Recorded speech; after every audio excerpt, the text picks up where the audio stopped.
everyone, today I'm going to be sewing a very simple skirt pattern. This is the Viola skirt and it's just been sized up across all 8 sizes, so it's covering a larger range now and it's available online, so I'll link it down below. This is a really great beginner skirt because there's no zips.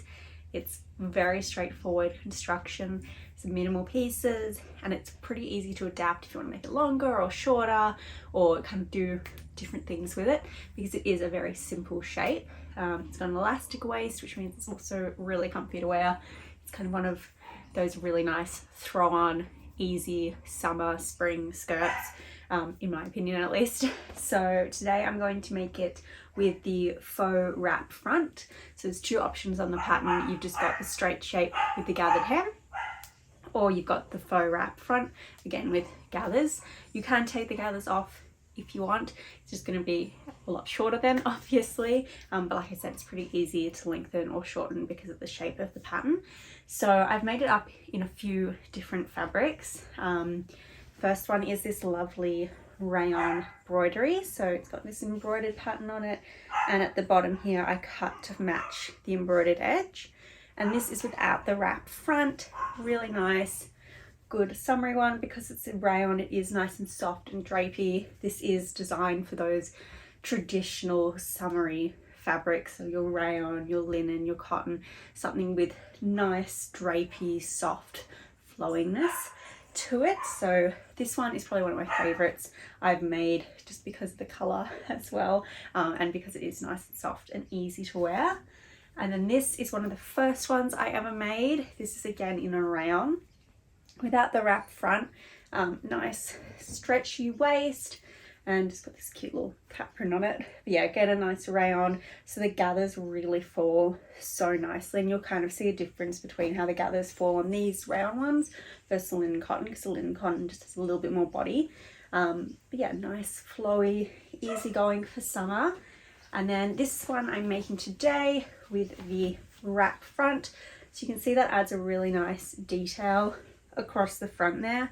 I think it just makes it a little bit more elevated, and it also looks like the constructions, you know, a lot more has been put into it, which a little bit has, but it's not a full wrap skirt. It still is a nice pull-on elastic waist skirt.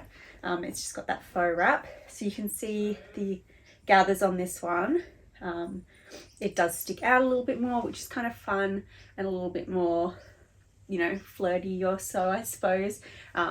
And yeah, so this is a linen cotton. This is the one I'm going to be making today. And yeah, keep watching if you would like to see how I make it. Alright, so to start, we're going to cut out all the pieces. So like I said, it's got really basic, simple pieces to follow. The front and back are actually the same piece. So I'm going to cut 2 of these, both on the fold. And then the front wrap, I'm just going to cut 1 of with the right side facing up. And then I will cut out the gathered pieces. So here I'm just cutting them all out as rectangular strips because that's essentially what they are. I do provide the pattern piece for these rectangular strips. However, if you want to save fabric by cutting them out a different way, you can totally go ahead and do that. Main thing is to have a nice long rectangle to gather down. Alright, so now I've cut the pieces. First step is to get to this lovely hem piece. This is for the wrap front, and what I'm going to do is overlock this edge and then turn it in and stitch it down. Because this first bit is curved, you just want to take it nice and easy there, not to get puckers. What you can do is either give yourself a slightly smaller hem there, just so it moves a little bit easier. You can bind the edge instead. You can leave it raw if you want a raw look, or you can do a nice long basting stitch and slightly pull it in, and that'll just help it fit in this curve. I find overlocking sometimes that tension can pull it in enough that that will help it fold in, so that's what I'm going to do. But if I need to, I might put a little basting stitch, or even just pressing it down first can really help. So I'm going to do that, and then along this top straight edge I'm just going to gather that edge down, and then we will move on to attaching this to the front wrap. If you're not doing the front wrap, you can completely skip the step. Alright, so I finished the hem and I gathered the top down. I've just left the threads here so I can gather it a little bit more, because what I'm going to do is attach this to the front wrap piece, and you want to attach it from where the notch is here down, because this top bit is going to become the waist and we don't want it to sit in the waist, we just want it to sit there. And that's why it's important to finish this hem first, because that's going to be sitting in there and like that. So we need to make sure that's all finished. So what I'm going to do is start attaching this all the way along this bottom hem with right sides together, and I'm just going to pull the gathering to make sure that it fits nicely. So it should sit along the bottom. So I pull the camera out a bit better so you can see. So that's the piece, and we're attaching it here so you can see there's a bit more for me to gather up to make sure it fits nicely. And I'll be pinning it this way round from that notch and stitching down, and then I'll overlock, and when I overlock I'll do all the way up to this top edge, because we're going to fold that in as well. So I'm going to stitch it down, overlock, and then fold this in and stitch that down. Alright, so I have stitched this on, overlocked it, and then stitched down. And when I stitched down this top piece, I did it by just doing edge stitching, and I continued that down along the ruffle. That's optional to continue it all the way down. I just like how it looks. It is also optional to stitch this down, because once it is sewn onto the bodice and like folded down in the elastic, it's unlikely that that's gonna roll out. I just like to do it for a little bit of extra security. So we're now going to put this piece aside and just tackle the main body pieces. All right, now I will grab these nice long rectangular pieces, which are the bottom hem. So what I'm going to do is gather up this top piece and attach it to the main body. So the main body looks like this. It's the same front and back. It's got the shorter edge, which is the top waist, and then this bottom is the hem. So I'm going to gather this up and stitch it onto here, just like I did with the other one.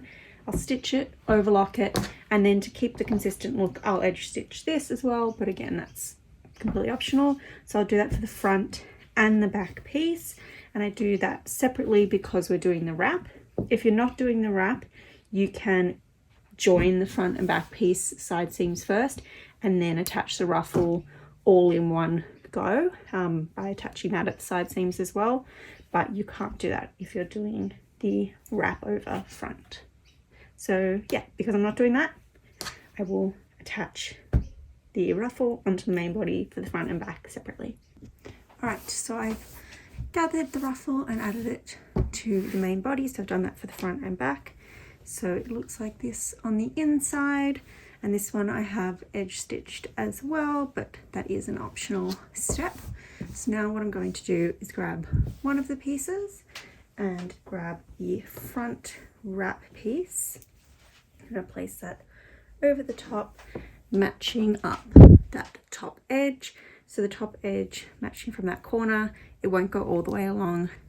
There's a little bit left there, and then it will match down the side seam, and it will match where the ruffle starts, and then it won't quite match at the hem because we've already hemmed this ruffle. So this is finishing 1 centimeter short, but we'll hem this afterwards, and I'll go through that afterwards.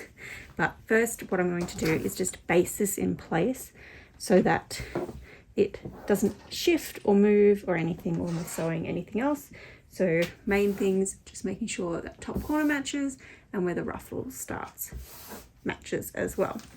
Once that's done, I will take the back piece and place it over the top, and I will stitch down the side seam, again making sure the ruffle matches where it starts and the top matches, and this ruffle should match where the front ruffle ends. So do that for those two sides, and I'll overlock that. I'll do that all in one step because it's nice and easy once we get to this point. All right, so these side seams are all sewn up and overlocked. I also overlocked the hem and the top of the skirt while I was at the machine. So now I will turn this right side round a little bit like this. So now we will do the hem and also put in the elastic. So for the hem, because we've got this wrap portion, you want to make sure we're not stitching over that. So we're going to turn it up by 1 centimeter, and as you can see here, if we were to stitch that, we'd be stitching over this. So what I'm going to do is I'm going to flip this out of the way when I stitch this bit. So I'm going to start at my machine here, go all the way around, and when I come back to this bit, I'm going to stitch here and stop there, so you won't overlap where you stitch the hem. You'll stitch either side of that. Alright, and then at the waist, what we're going to do, in the instructions I explained probably the more basic way to do it, which is stitch down this, leaving an opening and put the elastic in. But the way I like to do it, which I find quick but it can be a little bit more tricky, is cut my elastic and sew it in a loop already to start with. And then what I'll do is I'll place this in here in a loop and then fold this over the top and stitch along here. And as I'm stitching, I'll pull the elastic along, so it will start to gather parts of it, but I will just slowly stitch all the way around, and that way the elastic's already in there. The only thing to be mindful of is this front bit, because this is still a little bit loose. You may want to put a couple of pins in there or just baste it down and remove the stitches, so that when you come to this bit and are folding it down, it is sitting nice and flat with those two pieces there. And the front, you shouldn't be stitching over this, it should stitch just over that. So it could be worth stitching from the top of the garment and feel where that is, or making a mark with a chalk or a pin or something so it's obvious, so you don't stitch over it. Yeah, so I'm going to hem and add the elastic, and then we're done. Alright, so the waistband is attached. I also added a little label, so just stitched right under the edge of the elastic so it still stretches nicely and it isn't stitching over this. I just flipped this out of the way because the elastic I'm using is a little bit wider. So just did the same thing I did at the hem here, so it isn't sitting over that flap, and that's sitting up nicely by 1 centimeter. So that is all done. Alright, thank you so much for watching. I hope you enjoyed seeing how this skirt's put together. Like I said, it's a really nice, straightforward beginner skirt to start with. It is available online now for PDF download, so I will link that down below. Comment, like, subscribe, all that good stuff. Check out my Instagram as well. And yeah, thank you so much for watching. Bye.